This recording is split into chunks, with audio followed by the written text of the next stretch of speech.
Yeah, g'day. This is just a bit of a follow-up to my last video.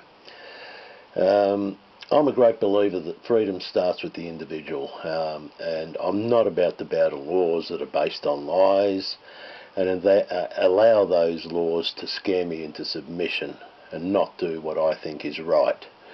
Now, all laws in Australia stipulate that cannabis is a narcotic, and therefore that is why it is illegal. Unfortunately for the lying legislators who make these laws, that is not the case, and this can be proven scientifically. Cannabis is not a narcotic.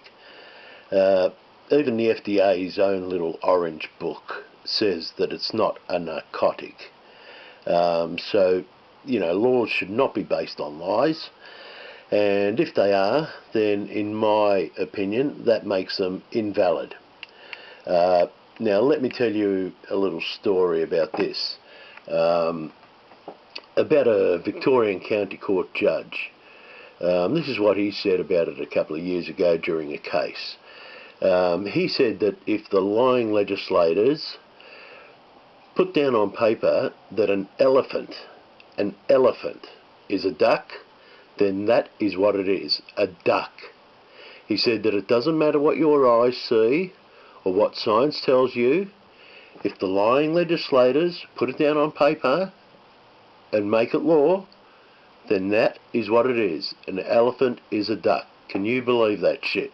Now, the only thing that gives these types of laws that are based on lies, what gives them any type of power is your consent. Seriously, think about that. It's your consent that gives them the power. Just don't give them your consent.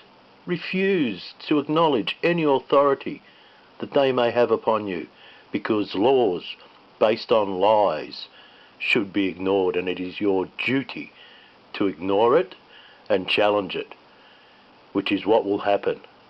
One day, someone will challenge the validity of these laws that are based on lies, especially when it can be proven that cannabis is not a narcotic. Cannabis is also not a drug of dependence. It is not addictive. In fact, the opposite is true. Cannabis is used to treat opioid addiction. It's a great treatment for opioid addiction. And the other thing, cannabis is not a poison, even though it is listed on the schedule as being a poison. There has never been one single death in the history of mankind that was directly attributed to cannabis. It's safer than everything else that you can consume. So, thanks for listening to me, and I'll catch you next time. Oh, I'm out of snow. Bullshit. No drinks for me, thanks. Bullshit.